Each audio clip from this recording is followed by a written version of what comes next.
Swamiji, and Honorable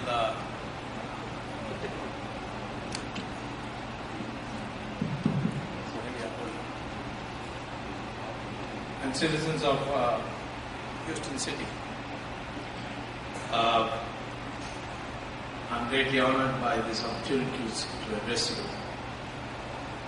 I'm of course a politician. I may have the name Swami, but I'm not the real Swami. And I've been given a topic which is religious in nature. Of course, I've always believed that religion should be in politics, but politics should not be in religion. And it's very difficult to keep the two apart. And the only thing we can make sure is that we don't bring politics into religion. But there has to be religion in politics. If you don't have values in the conduct of political affairs, I would assume that, I would assume there would be no challenge if I said that both Mahabharata and Ramayana are really political scriptures. They describe political principles. In fact, the last sermon of, if I may call it, of Bhishmacharya to Arjuna is full of gold nuggets of wisdom on how to conduct political affairs. There are so many questions that Arjuna asks him. He is giving very, very interesting reply. I remember one of them, Arjuna said, "When shall I make allies with enemies? And when I should not?" So Bhishma said that I'll tell you a story.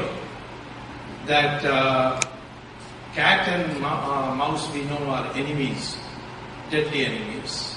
At least the cat will eat up the mice. At least this much the rat knows. And one day, a cat was harassing a rat a lot, so the rat had to stay in a hole. And the cat, to harass him, would sit on the top of the tree or prowl around so that the rat would not be able to come out. One day, in night, just before morning, early morning, a hunter came and he put a net to catch some of these wild animals, like deer and so on. And he put this net down, which if any animal steps on it, it will immediately suspend that person in the air. There will be a rope system by which this will be done. So he left it and went. And when the sun came out, the rat heard the cat screeching. It came out to look, and he saw that the cat had by mistake stepped on the net, and the net was suspended from the branch. So then what happened is the rat began dancing around, that at last I got freedom, and it was stirred a little too far, and in came a snake, and the rat didn't have enough time to run back to the hole, so it was totally petrified. So the cat saw the plight of this rat, and he said, "Why don't you jump into this net and with your teeth bite off the rope, and then I will protect you from this snake. So I will, shriek so much that the snake will run away." So the rat then jumped into the net and said, "Okay, drive the snake away." So the cat shrieked and shrieked and shrieked, so the snake in fear ran away. And then the cat said, "Now you open maybe cut through the net." So the rat was doing it very slowly. So the cat got angry and said, "Come on, do it faster. You can easily do it faster. The farmer is going to come very soon and we have to do it before that." But he kept biting very slowly till the farmer came to pick up his net. And when he was very close to the net, then the rat cut the net very fast. And the cat also jumped out and climbed onto the tree, and the rat also went back to the hole. The farmer came, picked up his net and went away. And then the rat came to peek its head out. And the cat asked him, "Why did you do this?" So he said, "Well, I know that you would like to eat me. So if I had cut the net very early, then you would have eaten me up. You have no morals on this question. But I felt that if I cut just before the farmer comes, you will be more worried about the farmer coming and catching you and giving you a good beating. And therefore you will be more interested in saving your life than taking my life. And that's why I waited." So therefore Bhishma said, have an alliance where you know when to get out of it. Then you can have an alliance with an enemy. And otherwise you should not ever have an alliance, because the first thing the enemy would do is to swallow you. So like this, there are so many such political advice given in our scriptures that I would say that it's very difficult to keep religion out of politics if you want to do politics, if you want to really conduct politics in a moral way. But you certainly should keep politics out of religion. So, however, I will take great care to minimize the political content of my speech. And certainly at question time you are there to control which questions will be allowed or not. I today want to speak about an important aspect of our daily life, and that's called the mindset. And mindset is actually how we respond, the outlook we have to respond to events that happen to us. There are many events which unfold in your life. Some of them give you pain, some of them give you pleasure, some of them give you happiness, some of them give you grief, some of them give you success, and sometimes failure. So you have to know how to respond, and that is called the mindset. And there, Gita, in various slokas which I'll take you through, explains very clearly what should be the mindset. And that's what I would like to begin with. First and foremost, I would like to read out sloka number 47, which is in chapter 2. And this is on page 28. And I've taken this from Ganapati Sachinanand Swamy's Gita. You can take it from any other. Mike has to be closed. Huh? I can't hear. Mike is not. Yeah, okay. I'm taking it from Sachidanand, Ganapati Sachinanand Swamiji's Bhagavad Gita. And what Krishna says to Arjuna in sloka number 47 is this: your right is to work only and never to its fruit. Many would have been told this a number of times. Let not the fruits of action be your motive, nor should you be attached to inaction. That is, you have in life only freedom of action. You can never tell when the fruit of that action will come to you. There is, to use a mathematical term, there is no linear relationship between your effort and the getting of your fruit. In life you must be found that there are often when you work very hard for something you get nothing. And sometimes you work very little and you get a lot. And that's the principle, essentially what Lord Krishna says. You'd be surprised that Business Week about 2 years ago had an article saying that corporate executives in America are being taught Bhagavad Gita in its content to reduce stress. It turned out that stress arises because you have this ego attachment that your efforts must produce results. And you are constantly stressed whether you are putting enough effort or you are capable, and you therefore you make a heroic effort to succeed. Approach to action is to act, to work towards a goal, but at the same time to know that the outcome is not in your control. The outcome is, as Krishna says, is his account book of karmas, and it will be put together, and on that it will be decided. You can pray to God for success, and then God will reschedule your good karmas to get from. It's like getting Provident Fund, getting your Provident Fund a little early. It's there to get for you to get at the end of your active life and when on retirement. But you can get a little in advance as a loan. So therefore, or as an earlier installment. The same way, Gita makes it very clear that ultimately all results are going to depend on your karmas. And those karmas are inclusive of your Purva Janma karma. And this karma philosophy is the only one which explains life. I don't know of any other religion which has an explanation why sometimes you get nothing after heroic working for it, and sometimes it all suddenly comes without any work. Or why a completely incompetent person compared to you gets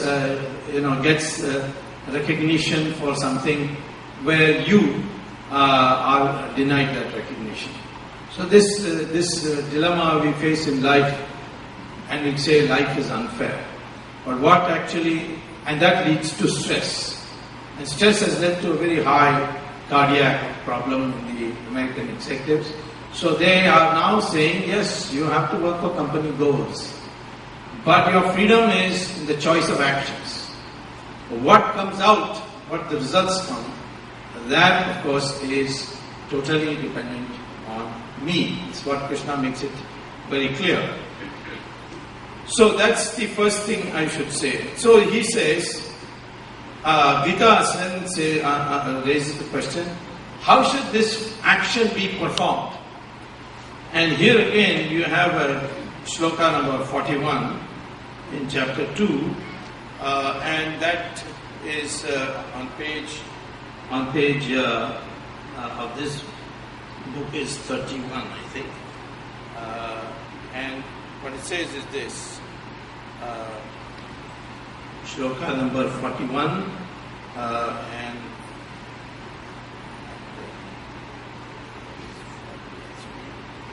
yeah.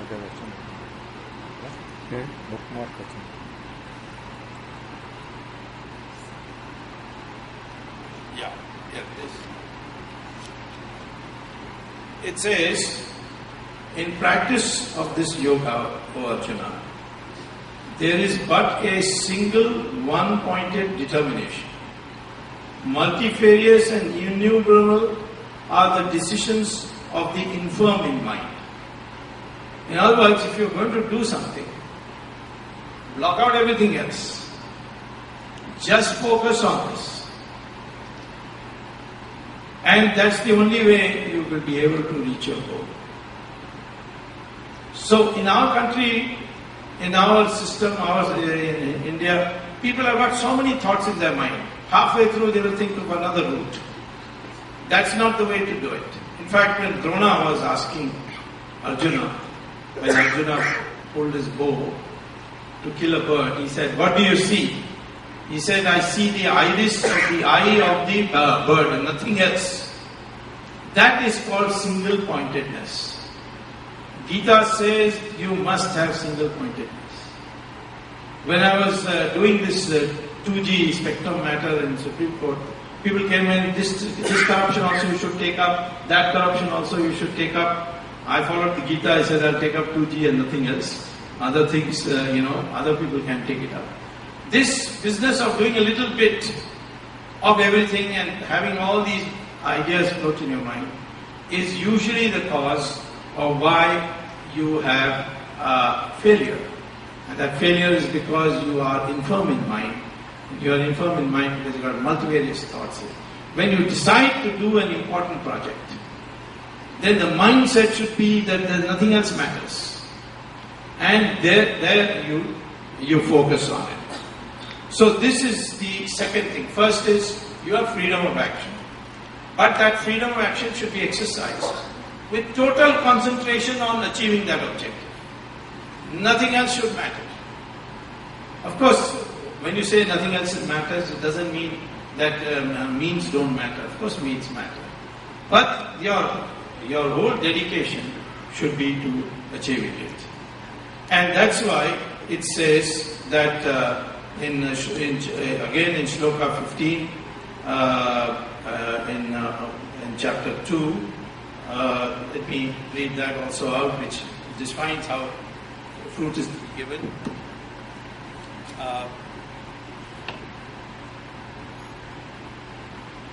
And in that, yes. So he says, Krishna says, "O great among men, that wise man who remains the same in pain and pleasure, and whom these emotions do not afflict, is indeed fit for immortality." There is another shloka which says, "Sukadukhaye samayikritava." It gives you the series of opposites and say that these series of opposites you should be not affected by either. You should not be delirious in victory. You should not be depressed in defeat. They should all be moderated. It should be both should be treated as two sides of the same coin. So, A, your action, you are free. B, you should be single-pointed. And 3, the results of those actions are not in your control. But once the results come, you should neither be exhilarated because you won, nor should you be depressed that you lost. And this requires a great deal of mind control and meditation and so on. But ultimately, by a process slowly of moderating, you will be able to achieve this objective. Now, there is now a lot of American books which are being written, recycling all this without giving credit to Gita. I think that Deepak Chopra has done a $1 billion business on this. Much of what he says is really already there, but he writes it in American English, and it's fine. I mean, it's entrepreneurship, and he's made a success of it. But there are other reports which also come out, and some of them are now classic texts in school, in psychology courses. In Stanford University, there is a professor by name Carol Dweck, and she has classified mindsets into two types. The first mindset she calls as the fixed mindset, which is where you say, I know my limits, I fail because I'm a failure. This is the kind of a pessimistic outlook that one has. Then she says there's a growth mindset, and this growth mindset is, I really have no idea the extent of my potential. But if I have failed, it is because I have to retool myself and retry to realize my potential. And retrying is absolutely essential. As you know that Islam failed to come to India because repeated invasions were defeated. But finally, it was Muhammad Ghori who came how many times, I don't know, some say 16 times, some say 10 times. 18 times something. But in the end he won. And that's how Islam was established. Of course, the problem was also with our culture in the sense that we had rules of warfare which you will not find a parallel anywhere in the world. One was that war will not start till the sun rises. And the battle for the day will end when the sun sets and you come back to your tent and have a good night's sleep and then return back. Second is the war will not be in the agricultural fields, it will not be in the cities or populated areas. It will be in open Maidan. So Kurukshetra was an open Maidan where the war took place. And similarly, when Ravan had to confront Rama, he didn't say to Rama, you come inside my fort. He came outside the fort and fought in the open Maidan. So that was the second principle. And the third principle is that if you are defeated and you say, I'm sorry, then you return everything and say, okay, goodbye, give him a good goodbye also. And unfortunately, Prithviraj Chauhan said goodbye to him 16 times or whatever number of times, when he should have really had the sense not to do it for more than 2 times. You should not forgive somebody more than perhaps 2 times. And he forgave him for... But that was our culture. And the people who came did not realize this. I mean, they did not observe this. And they attacked at night, they attacked in the cities, they had mayhem in the population centers, they destroyed the crops. And so it was a new thing. It was only after Shivaji emerged in the scene that the new models of warfare, new methods of warfare, including guerrilla warfare, was perfected by him. So consequently, the issue is that you cannot ever, you should not ever accept failure, and that also comes out in the Gita, because it says that the result is not really your determination. You will get the value of your karma someplace. There will be a karma account which God is supposed to keep, and in that karma account, somewhere or the other, you will be able to cash it. It may be you may not get it in one area, but get in another area. You might get a very good wife and a very bad job, or the vice versa, a very bad job and a very good bad wife and a very good job. So it's we have in Gita, the mindset is that life balances itself, and therefore that is another aspect that you. So this realizing this potential is the real question. Now, therefore, I would say your mindset should now work towards getting rid of anxiety. Anxiety comes about the fear when you start thinking about the future. And our future is unknown. And then you imagine the worst possible scenario. And that is what is anxiety leads to stress. And stress leads to disease. It generates chemicals in your body which ultimately affect your health. So stress management requires this mind stillness on this. That's why yoga is brought in. And then the future is something that we worry too much. Particularly Indians, they worry too much about the future. Not that they can do anything about it, but all the time. I keep getting asked that in the future, supposing you're killed, what will you do? You're taking all these cases against very important people. I said, how can I've got to die one day anyway.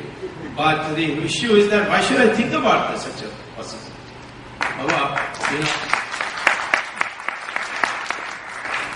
Supposing I start early in the morning from my house for an appointment, a very important appointment, maybe something that my job or something, and on the way I get landed into a traffic jam. Now you will say, my God, this traffic jam, maybe the appointment will be cancelled and I will lose a great opportunity. So that's one way of thinking, and you fret about it, you sweat about it. And this produces great deal of bodily changes through these chemicals which are released by the brain. Now, if you were a positive person, you would say, I left early enough. Traffic jam is something I did not expect. And now what has happened? I'll just relax in the car, maybe turn on the radio and listen to the music, or put on some cassette and enjoy, see the stillness of the traffic jam. And maybe this appointment that I would have got would have led to a job which is not to my future. That maybe because I didn't get this, I will get another opportunity to get a better job. This happens. It has happened to me many times that I've been denied something and then I ended up doing something better. I remember when I left my professorship at Harvard, went and became professor at IIT. And I was campaigning against socialism, saying that the growth rate will never increase in our country unless we undertake a change to the market economic system. Mrs. Gandhi was in power. She was so angry when she saw, and because I got publicity because I was ex-Harvard professor, IIT professor, so a lot of publicity damning the socialist system, the Soviet model. So one day I got a letter of dismissal saying, you are dismissed. Now I raised it with the director, how can I be dismissed when I am a full professor? And I have no inquiry, nothing, just you sent me a letter that effect, and they sent it to me 10 minutes past 5 o'clock, that effective from 5 o'clock you are dismissed. They even came and took my luggage and all from the house and all my goods and threw them out on the road. I mean, I was living in the campus housing at that time. Now, everybody thought that that's the end of me. But sooner I was, because of some of my writings, attracted political attention. I was, inducted into Parliament, and because I was inducted into Parliament, and the Janata subsequently, after the emergency came to power, I was appointed by Morarji Desai on the board of governors of the very body which dismissed me in the first place.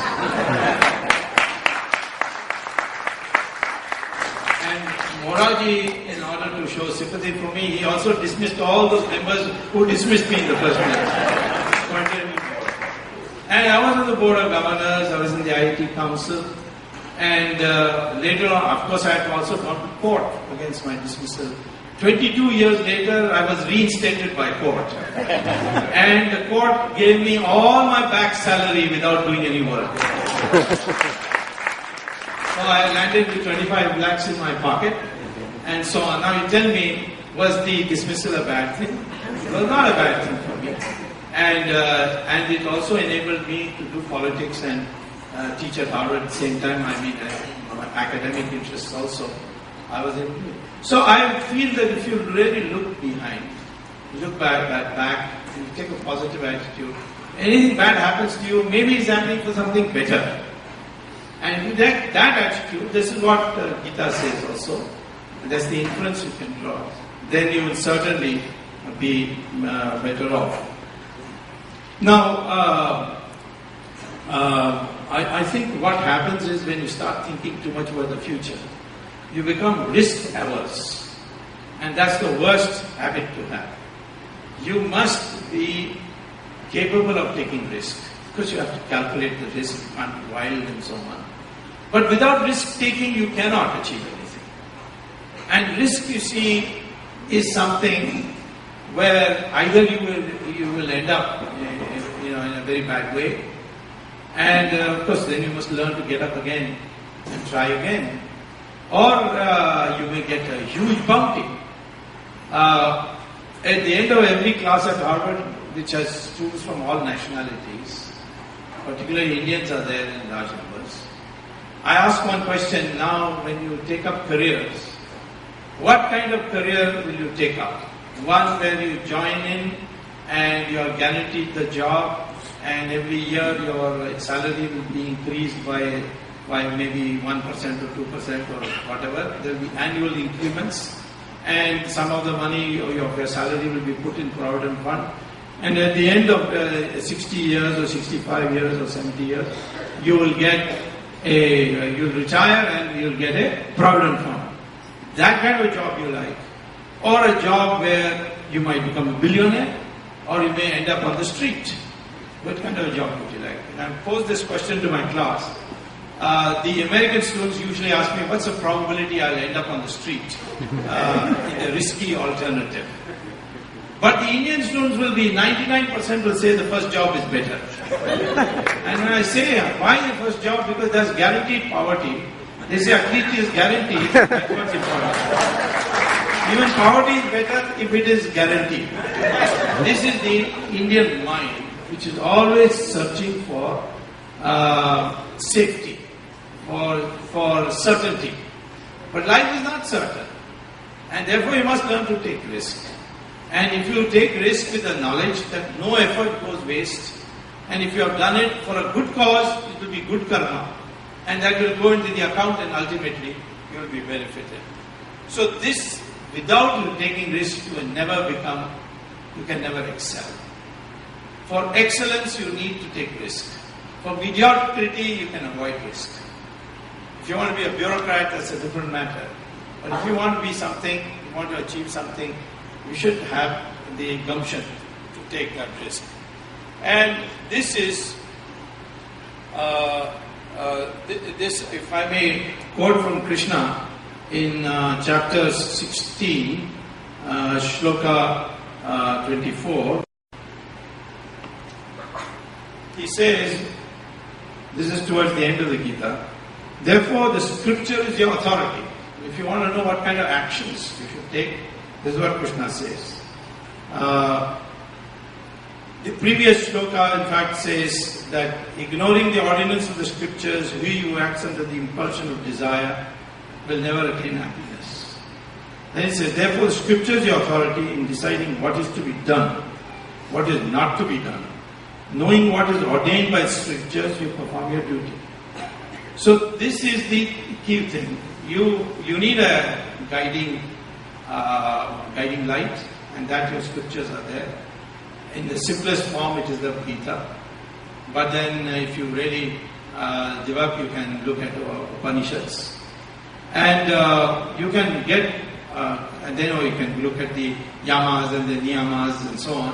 There's no end. I mean, for character development, the Hindu thought has plenty of this. So then ultimately,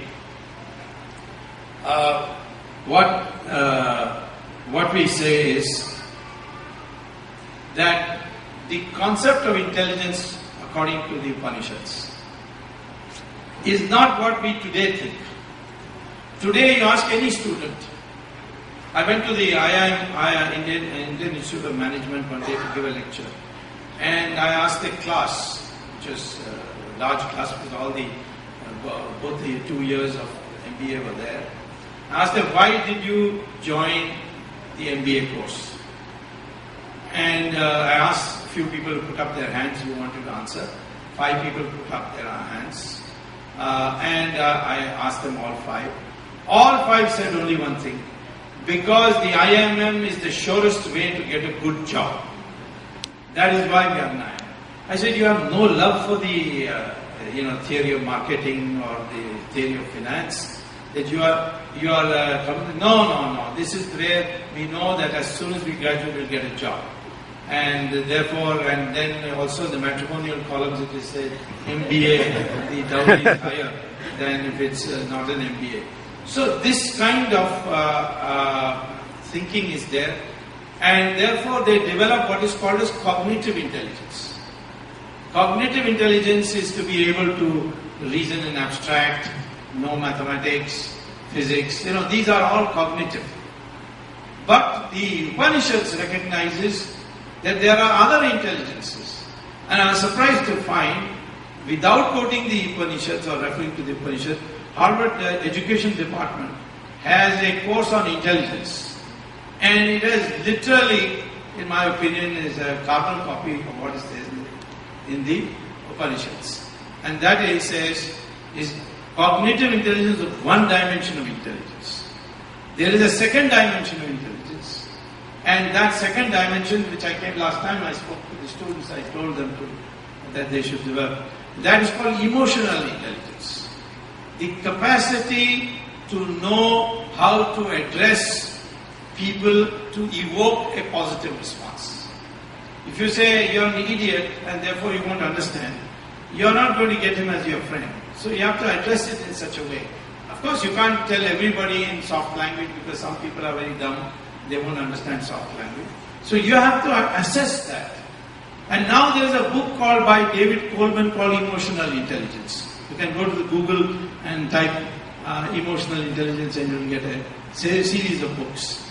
Then there is something called social intelligence. Social intelligence is the intelligence to do things which doesn't harm society. So this harmonization, which is always at the root of Hindu thinking, harmonization. This harmonization of social good and your personal aspirations. And that requires again intelligence. Then another dimension of intelligence, which would be the fourth dimension, which is called moral intelligence. That you should organize your actions for your personal advancement within the moral framework. That you do not do anything unethical. You will not deprive the society of its resources. You will not engage in corruption. These have to be inculcated. If you inculcate, the more much money you have, the more your social status. It is not, this is not an Indian, it's not Sanatan Dharma to say making money is an end in itself. Because making money in an end in itself has already been denounced by Sanatan Dharma.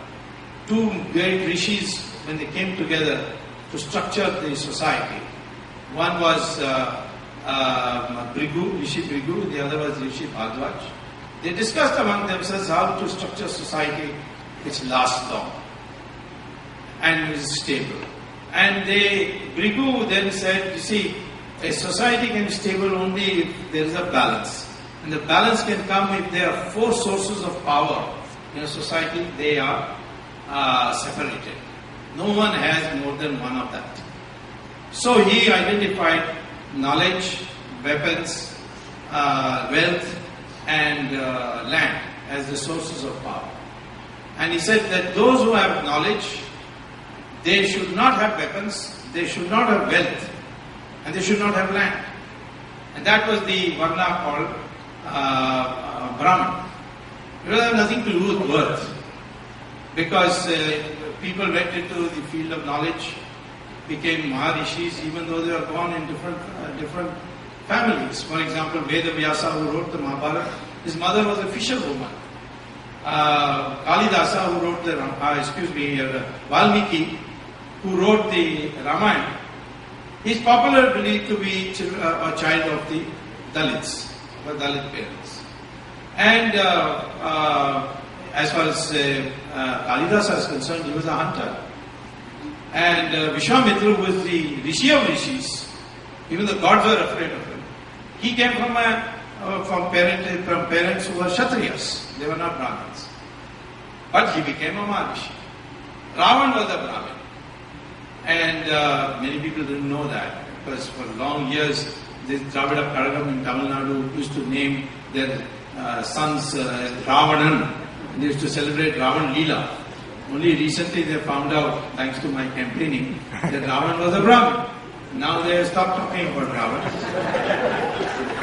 they only in fact, you see, Ravan was such a great bhakta of Shiva that he went to Mansarovar. And there he did tapasya. And Shiva Bhagavan told him, I'll appear whenever you want me to appear. That he gave him. Even the nakshatras, he put them under his throne. So that kind of power he had. Samaveda he was an expert of. But he broke the law. He kidnapped somebody's wife. And he was killed by Rama, who was not a Brahmin, who was a Kshatriya. And all the Brahmins do not condemn Rama for saying you killed one of our Brahmins. They worship him because he stood for Dharma. So when I myself got the Chinese to agree to reopen Kailash and Mansarovar, the Chinese leader Deng Xiaoping told me on one condition, you will go first. And it was hellish because you had to walk up to 18,000 feet. And I've not walked on flat land for more than 1 kilometer. And for me suddenly, at least in those days, I did not walking practice. But I had to walk suddenly all the way up, and it took me 22 days to reach Mansarovar. And when I reached on the way to Mansarovar, I saw a huge lake. So I thought that was Mansarovar. And I went to, I told the Tibetan guy who was with me that, is this Mansarovar? He said, no, this is called Ravan Haranga. So I said, what does that mean? He said, Haranga means Sarovar in Tibetan. But Ravan is an Indian name, he said. So I said, good, let me have a sip of this water. So he said, no, if you touch this water, you will have very bad consequences. You may even die. So, in a mischievous mind, I took a bottle and put some water and sent it to Karunanidhi saying, please drink it and spare me. So, I am saying that here is a man who comes from a Rakshas jati. We have always, these Westerners don't know the distinction between jati and varna. Varna has nothing to do with birth. And Ravan, even though he was from a jati of Rakshas, he acquired the status of a Brahmin. And Rama recognized that, that's why after killing him, not out of regard for Ravan, but because of the institution of Brahmins, he went and did Brahma Hatya Devan Uchas. And he did it in Rameshwara. So, therefore, I am saying that this concept of intelligence, where this morality is a very important part, and that includes not this craze for money. And that's how Brigu stabilized our society. That people in the highest ranks of our society, they will be only people who specialize in knowledge. And you can, the third caste, third varna, you can make money, but then you must be philanthropic to earn social status. Land, people have land, have very high status. And today, of course, real estate companies are making lots and lots of money and getting huge social status. But that was not the original concept. So, this is what the morality question is. I would say that part of the corruption in our country is that because we have such a long tradition of developed intelligence, all this intelligence is now being used to making more money. And that greed has come to take control of ourselves. And as a consequence, making money by hook or crook without moral intelligence. Finally, something which everybody needs to develop, it takes time, which is recognized again by the Harvard curriculum. It's called spiritual intelligence. If you go to Google again, type all this, cognitive intelligence, spiritual intelligence, moral intelligence, social intelligence, you will get books on this. And you will find that this intelligence, spiritual intelligence, recognizes, and is recognized in the Upanishads, is recognized even in the Vedas, that knowledge is actually in the cosmos.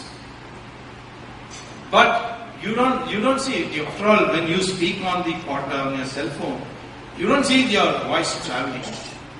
It is there, it travels. The same way knowledge is there in the cosmos. You need a neural Wi-Fi to connect to that. And that requires meditation. And that is why meditation is prescribed as a way to acquire knowledge. And this spiritual intelligence also has to. Then only you can cross boundaries. Otherwise you will always work within boundaries. If you want to do research, you must develop spiritual intelligence. This is all in part of our Hindu religion. And this is what we need. We need to reorient ourselves. Let me tell you, before, if we don't reorient ourselves, the Americans are going to reorient themselves. They will become Hindus and we will not be Hindus. Because I find in the ashrams of Swami Dayananda Saraswati, Sri Ravi Shankar, Ramdev, Baba Ramdev's ashram is full of them. There are so many foreigners who are very rich. How do you explain them? When Puttaparthi Sai Baba, I remember once he reciting a anecdote. He said that one American woman came and said, I want peace. Swamiji, please tell me, I want peace. So he said, you want peace? Then first get rid of I, then get rid of want. What you will be left is peace. So, I mean, there are people, one of the richest of Hollywood actresses, Julia Roberts, she went to India, in Haryana, and she saw people with very little stress on their faces. She says, what is this? They are also poor and there is no stress. There's no feeling of anything, of anxiety. What is it? So somebody took him to a Swamiji and he explained to her about Bhagavad Gita. And she came back and she converted to Hinduism. She converted her entire family to Hinduism. I think you must have seen it in the press that this Hollywood actress. There are many others also. This Stephen Jobs, who was the mastermind of the iPhone and iPad. He also went to Varanasi and converted. There are large numbers of things that these are happening underground. Because the mindset, for stress-free mindset, it is basically our religion which has been far ahead of everybody. Somewhere along the way we have started losing because we have lost the self-respect of being a Hindu. We think that the Westerners and their mores are what is suitable for making progress, and making material progress has become the ultimate in our life. That is what is the ultimate source of the downfall of society. And therefore, we have to go back to Gita and Bhagavad. For society, we should restructure it in such a way that we give the highest importance to those who pursue knowledge and give up everything else. I remember when I came first as a student to Harvard, my classmate asked me, how can you have accepted Mahatma Gandhi as your leader? So I asked him, in your country you will not accept a man like Mahatma Gandhi. He said, never, we will put him in jail for indecent exposure. Now, I said, in what way is your leaders? He said, no, they have to be dressed very well, you must have the best natty ties and so on, and that will be a plus factor in his leadership. Then I began thinking about it. Why is it that we Indians followed Mahatma Gandhi? It is for the very reason which was being debunked here. That he didn't want anything. He had nothing. Why do we follow these Swamijis in Bhagavad clothes? Swamiji will agree with me. It's this Bhagavad itself, its color means sacrifice. It is that tradition which makes us distinctive. It is that which I think all of us should go. I think we can become a happier people, we can prosper. India was the most developed country only 500 years ago. It's not that this religion made us all into mendicants sitting in ashrams and doing japa. No. We produced mathematics, surgery, rocket science, everything, numerology. All these things we produced because of this all-round personality of developing these five intelligences. Thank you very much. 1 crore we will fill the Marina Beach. For 50,000 we will fill Mangolai Park. You know, that kind of culture which the cinema culture has brought, I don't want to be part of that. I mean, I would rather be seen alone. There are people who prepare my papers, there are people who bring me information and so on. Basically, the courage comes from not having the fear of the unknown. Most people lack courage because of the unknown. What will happen to me? What will happen to me? That is what Bhagavad Gita teaches. What is going to happen is going to happen because your karmas and the destiny is there. You have to do the right thing. And the more right things you do, the more karmas you earn. Good karmas you earn. And that's what Bhagavad Gita teaches. And if you are steadfast to that and focused on what you're doing, I don't think you'll have any problem. You may start alone, but you will find a caravan soon forming behind you.